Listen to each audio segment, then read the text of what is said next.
This is Star Community with Nabila Holik.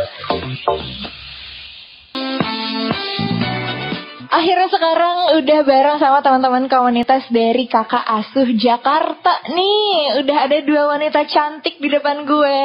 Hai kakak-kakak, boleh perkenalan diri dulu dong. Halo. Hai. Dengan siapa? Dari mana? Jauh-jauh ya datang ke sini ya dari Jakarta.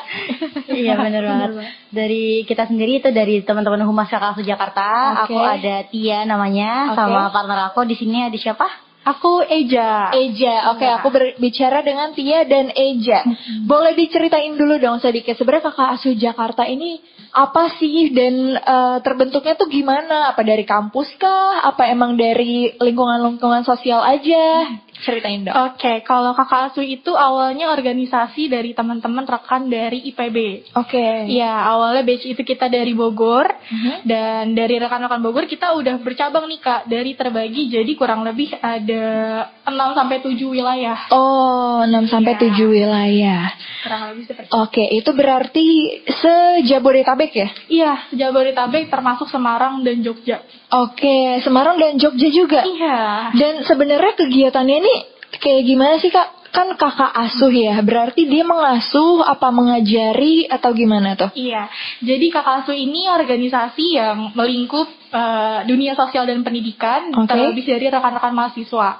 Jadi Kakak Asuh ini hadir dari pemikiran dari rekan-rekan mahasiswa yang lihat, oh ternyata kita bisa loh gitu mengabdi di masyarakat terlebih untuk anak-anak.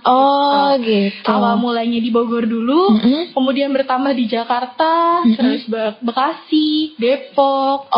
Makin banyak ya, makin luas. Berarti kakak ini kan Kakak Asuh Jakarta ya? Iya, betul. Dan berarti batch-nya berarti di Jakarta nih. Ya, kalau misalnya yang di Bogor berarti Kakak Asuh Bogor gitu ya. Oh, sesuai dengan wilayahnya masing-masing. Betul banget. Tapi aku boleh tahu kalau di Tangerang ada nggak sih sebenarnya? Kalau di Tangerang kita belum ada dan rencananya mau buka batch baru. Oke. Dan masih ini juga sih, masih nyari. Semoga teman-teman mahasiswa banyak yang mau daftar. Iya. Sehingga kita bisa buka cabang juga di Tangerang, bahkan di Tangerang Selatan. Oke, tapi awal mula terbentuknya itu dari yang Kakak Asuh Bogor ini. Iya. Itu tahun berapa Kak kalau boleh diceritain? Itu tahun 2015-2016. 2015-2016 ya.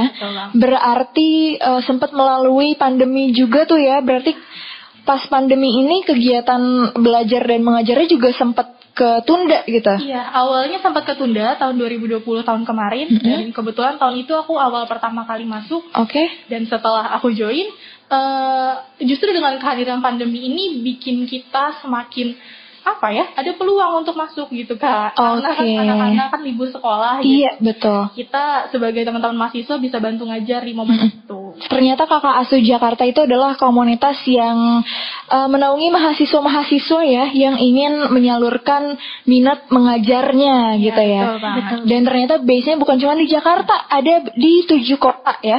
Ada di 7 kota. Oke, sebenarnya berarti Kakak Asuh Jakarta ini bergeraknya di bidang apa nih Kak?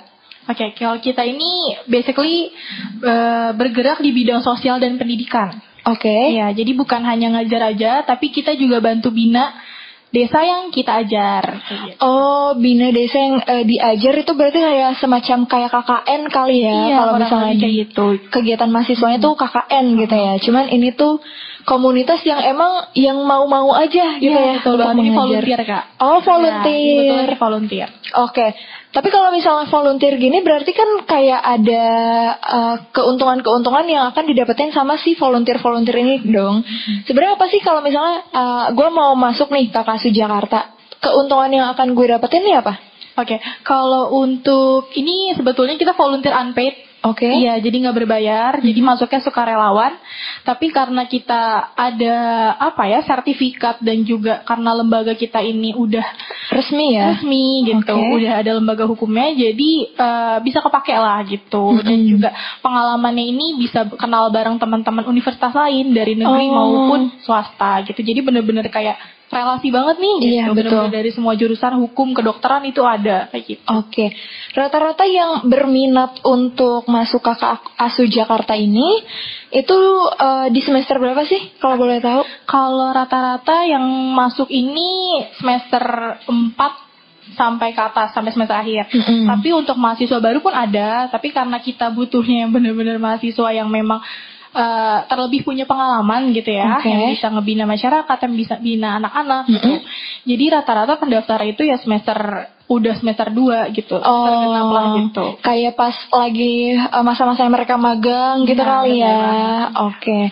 Tapi kalau misalnya untuk kegiatannya ini kan tadi mengajar gitu ya, itu biasanya kalau base-nya dari Jakarta sendiri itu mengajarnya tuh di mana sih? Oke, kalau kebetulan batch tahun ini kita ngajar di Jakarta Pusat, Kak. Di dekat Tanah Abang, di belakang Grand Indonesia gitu. Jadi di balik megahnya Grand Indonesia itu ada lokasi yang bisa dibilang masih kurang gitu loh. Masih bener-bener, mohon maaf banget gitu, kumuh gitu. Jadi itu benar-benar masyarakat yang memang pekerjaannya ada yang beberapa pemulung dan lain-lainnya gitu. Nah di situ justru jadi tempat dan spot buat kita ngajar. Jadi kita bantu sesuai kemampuan dan kondisi mereka seperti itu. Oke. Terus juga biasanya nih kalau misalnya komunitas kakak asuh mengajar ini berarti kan sama aja kayak yang ada di perkuliahan gitu kan, kayak KKN tadi. Ada nggak bedanya komunitas dengan misalnya masuk komunitas kakak asuh Jakarta ini dengan kita melakukan KKN? Oke, kalau kita ini karena basicnya mengajar dan juga sosial gitu. Kalau untuk mengajar ini kita nyiapin RPP dan bahan ajar. Jadi masuknya itu sesuai dengan kurikulum pengajaran sekolah gitu. Jadi kita benar-benar ngajarinnya itu sesuai pembelajaran anak-anak. For example, kelas 1 ya kita ngajar sesuai pelajaran mereka. Karena kita ngajarnya basically di weekend gitu, Sabtu Minggu. Jadi masuk ke pembelajaran mereka, dan terkadang kita juga bisa bantu PR pekerjaan rumah mereka gitu. Berarti yang diajar sama kakak asuh Jakarta ini yang rata-rata tuh belum sekolah gitu ya? Iya. Sekolah. Sekolah, iya. Cuman mereka kurang mampu. Iya, kondisinya seperti itu. Gitu. Kelas 1 sampai kelas 6 SD. Tapi kalau misalnya untuk yang membedakan kakak asuh Jakarta dengan komunitas lainnya apa, Kak? Oke, karena kita basicnya pengajaran gitu, jadi bener-bener fokus ke pendidikan anak-anaknya dan juga sosial. Kita kakak asuh Jakarta karena kita ibaratnya kita yang ada ini acara ini gitu, kegiatan ini, kita juga membuka peluang buat rekan-rekan mahasiswa lain buat ikut. Dan kebetulan terakhir kita sempat kolaborasi sama Fakultas Hukum Trisakti gitu. Itu kolaborasinya dengan kegiatan apa tuh? Kegiatan mengajar sama sosialisasi ke masyarakat. Berarti dari mahasiswa Hukum Trisakti juga mengajar juga ya? Iya, ikut mengajar gitu. Tapi keunggulannya kakak asuh Jakarta ini apa lagi nih? Keunggulan kakak asuh Jakarta ini bukan lagi pengajaran, tapi kita juga ada bantu ke masyarakat dan bina desa gitu. Bina desa yang tempat kita ajar. Dan karena kita udah punya legalitas gitu, jadi kita setiap tahunnya berusaha buat ngundang influencer buat ikut bantu branding, ikut bantu ngajar juga. Jadi dengan harapan semoga bisa meluas di cabang-cabang yang lain, dan juga banyak rekan-rekan mahasiswa yang bisa ikut join banyak. Iya, betul. Tapi kan tadi ada bina desa juga gitu ya. Itu kan pasti membutuhkan biaya dong, Kak. Biasanya biayanya itu dapetnya dari mana? Ya, kita biaya ini dari patungan dan beasiswa. Mungkin kalau untuk beasiswa bisa Kak Arista bantu jelasin. Aku mau bantu jelasin ya, Kak. Jadi patungan ini sebuah program yang ada di Yayasan Karya Kakak Asuh. Jadi patungan ini sumbernya itu dari mahasiswa-mahasiswa. Jadi kita tuh bisa snap kemarin itu berupa snapgram di Instagram kita masing-masing gitu. Terus juga minta bantuan dari influencer, teman-teman influencer yang kita kenal gitu. Jadi brandingnya sih berupa itu aja sih, Kak, gitu. Jadi kayak open donasi gitu ya. Sama kayak kalau misalnya di mahasiswa zaman sekarang tuh kan kayak suka paid promo yang berbayar tapi di-share sama banyak banget mahasiswa gitu ya. Begitu, Kak. Dan ternyata kakak asuh Jakarta ini juga ada program yang namanya itu patungan ya. Iya. Sebenarnya patungan ini apa sih, Kak? Patungan ini adalah salah satu proker dari Yayasan Karya Kakak Asuh, Kak. Jadi patungan ini tuh sifatnya kayak, kan karena kita dari mahasiswa ya. Jadi kita kayak teman aja nih kalau misalkan mau adain misalkan beli kado buat teman-teman gitu. Ayo yuk kita patungan gitu. Jadi kita kenapa namanya patungan karena kita juga kan mahasiswa masih remaja lah gitu. Iya, betul. Makanya buat namanya itu patungan gitu, biar lebih dimengerti juga sama teman-teman. Iya benar, biar kayak lebih apa ya? Kalau misalnya patungan tuh bahasa kita sehari-hari, ya nggak sih? Kalau misalnya kita donasi tuh udah lebih ke, aduh ini donasi ntar dibuat apa ya? Kadang suka overthinking kayak gitu tuh. Ya jadi biasanya kan donasi itu kita tuh mikirnya kayak harus yang banyak gitu kan Kak. Kalau patungan ini lebih ke kita 5.000 aja tuh boleh gitu. Oh. Ya jadi makanya dinamakan patungan tuh karena itu gitu. Berarti nggak ada minimal untuk ikut patungannya ya? Iya betul. Oke deh, kalau misalnya kayak gitu, tadi kan juga aku udah nanyain, ternyata Kakak Asuh Jakarta ini sudah ada bahkan sebelum pandemi, dan ternyata pas kena pandemi nggak berdampak juga ya, nggak terlalu berdampak karena kan justru murid-murid pada libur, jadi lebih memudahkan untuk kegiatan belajar mengajarnya gitu ya. Benar banget. Berarti kalau misalnya dari dulu sebelum pandemi, terus pandemi nggak terlalu berpengaruh, cara mempertahankan komunitasnya sampai saat ini, sampai detik ini tuh kayak gimana sih Kak? Mungkin aku yang jawab kali Kak. Jadi kan kita ini sampai sekarang itu udah sampai ke batch 5. Jadi dari batch 1 sampai batch 3 itu kita lebih ditargetkan ke sekolah-sekolah gitu. Jadi kita kerjasamanya ke sekolah. Jadi pas pandemi kita sempat berhenti sejenak karena emang nggak boleh kan kita keluar juga gitu. Jadi kita lanjutkan ke batch 4 dan batch 5 itu ke wilayah-wilayah gitu. Kan dari kita tadi ke wilayah Kebon Melati gitu. Kita ngajarnya di Posyandu. Kalau misalkan dulu itu di sekolah gitu. Biasanya yang diajarinnya itu bener-bener anak murid SD aja? Iya, SD dari kelas 1 sampai kelas 6. Jadi kita ada sebutannya tuh kelas kecil sama kelas besar. Oh, kayak TK ya? Kan ada TK kecil, TK besar. Ini kelas kecil dan kelas besar. Dan kalau misalnya selain belajar dan mengajar itu, kegiatannya apa lagi Kak? Mungkin kayak misalnya ada kegiatan sosial, kayak misalnya ada yang kena dampak bencana alam, terus Kakak Asuh Jakarta bisa terjun juga ke lapangan, ke tempat-tempat yang pengungsian untuk mengajar, atau apa ada kegiatan lain gitu? Iya, selain pengajaran kita juga ada bantu masyarakat juga gitu. Kita ada bantuan ke lokasi pengajaran, kayak kita ngasih fasilitas-fasilitas tempat umum. Terus juga kita dari kakak asuh, rekan kakak asuh kita juga ada yang penyuluhan kesehatan Kak. Penyuluhan kesehatan ke anak-anaknya gitu, penyuluhan kesehatan gizi, gigi gitu dan lain-lainnya gitu. Dan untuk batch ini insya Allah nanti tanggal 27 Agustus kita mau ada penyuluhan tentang BPJS gitu ke masyarakatnya, karena ini masuk ke edukasi juga ya gitu, biar kita lebih peka sama kesehatan juga gitu. Apalagi ini program pemerintah dan kita sebagai mahasiswa bantu buat penyuluhannya gitu. Iya betul. Tapi kan kalau misalnya penyuluhan gitu dan mengajar itu nggak bisa asal-asalan kan. Nah itu biasanya gimana tuh untuk mempersiapkan materinya, itu tuh dari mana sumbernya? Ya, kalau kita ini sebelum ada pelatihan atau pengajaran, kita ada mentornya gitu. Jadi dari Yayasan Kakak Asuh udah ngontak mentor-mentor yang udah ahli di bidangnya, dan akhirnya kita dikontak. Dan satu periode ini, satu teman-teman angkatan ini kita ada training gitu. Sebelum kita turun ke adik-adiknya pun kita juga udah latihan gitu, gimana cara nanganin anak-anak, cara komunikasi ke mereka, cara nenangin ketika mereka nangis ataupun yang lain-lainnya gitu. Jadi bukan pure kita datang dan ngajar kayak kita ngajar adik kita sendiri aja gitu. Iya betul. Tapi kan biasanya kalau misalnya untuk kayak volunteer gitu atau sama lah kayak magang atau apapun itu ya, itu kan ada seleksinya ya. Itu emang misalnya nih, gue mau mendaftarkan diri untuk volunteer di KAJ. Terus ngirim CV kah? Itu gimana rundown-nya atau cara-cara untuk mendaftarnya tuh awalnya tuh kayak gimana? Kirim CV dulu atau langsung aja dateng?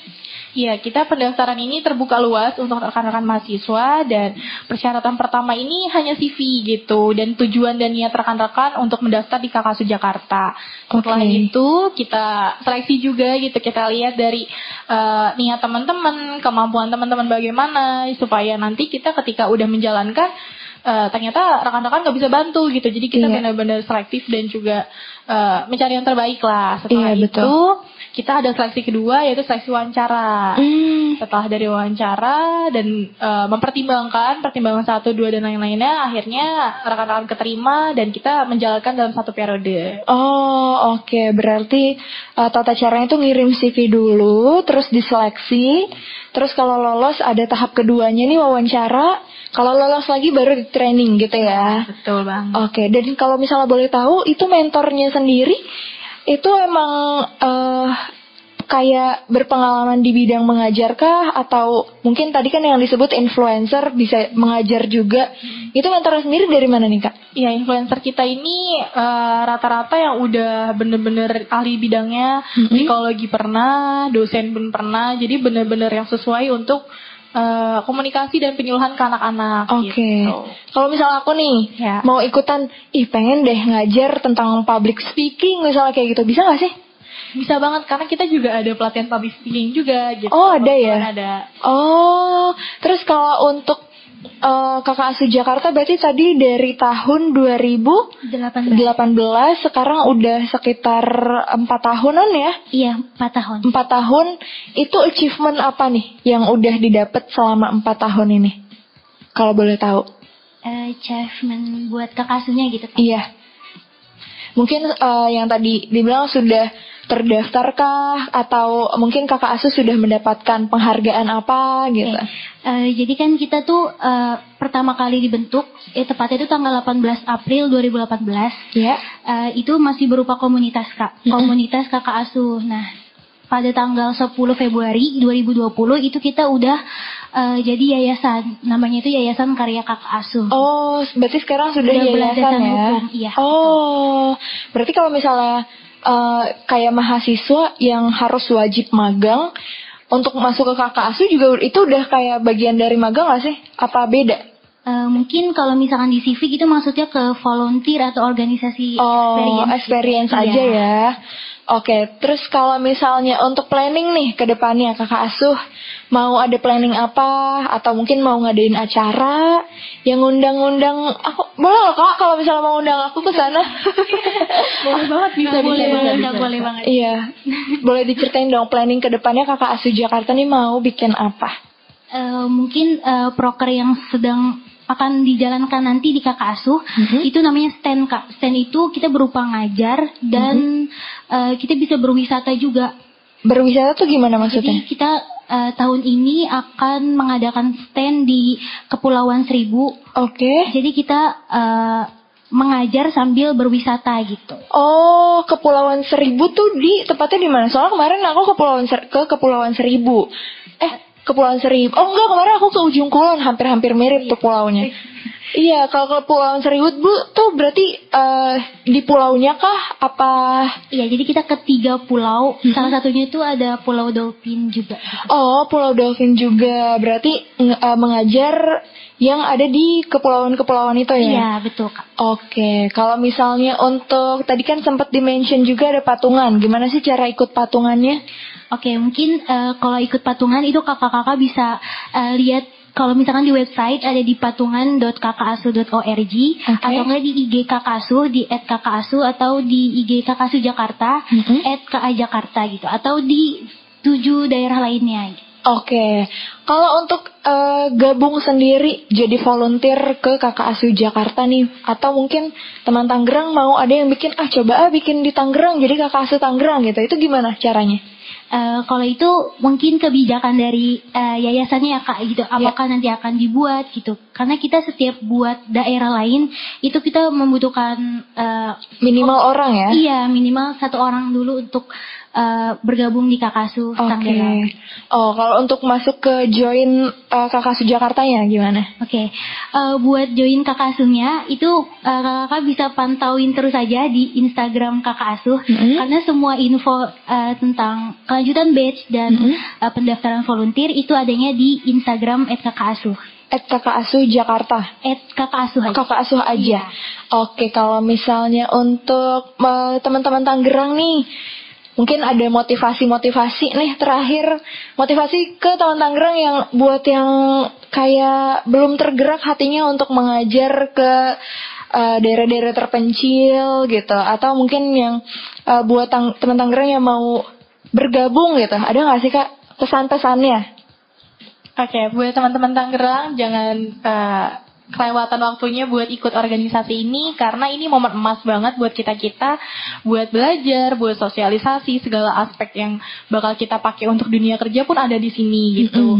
Karena kita juga bukan lembaga yang kita lembaganya udah ada legalitas hukumnya, dan juga setiap kegiatannya ini kita udah ada planning dan udah ada trainernya juga gitu. Jadi untuk teman-teman sayang banget ngelewatin waktunya buat nggak ikut kegiatan ini, apalagi bisa kenal dari teman-teman kampus-kampus lain, bener-bener banyak banget dari ujung ke ujung gitu. Bahkan di sini pun juga setiap batch-nya, setiap periodenya tuh pasti ada aja gitu yang nyebutnya. Berarti harus mahasiswa ya?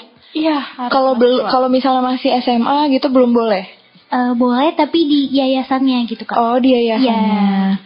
Gitu. Oh, berarti diutamakan kalau misalnya untuk volunteer ini yang mahasiswa? Iya, khusus mahasiswa untuk volunteer di 8 daerah ini. Gitu. Kalau udah lulus jadi mahasiswa? Boleh yayasan. Oh, yayasan. Iya. Pokoknya kalau untuk volunteer khusus mahasiswa gitu ya? Iya. Oke. Ada lagi nggak yang mau disampaikan untuk teman Tangerang? Mungkin dari Arista nih mau menyampaikan sesuatu?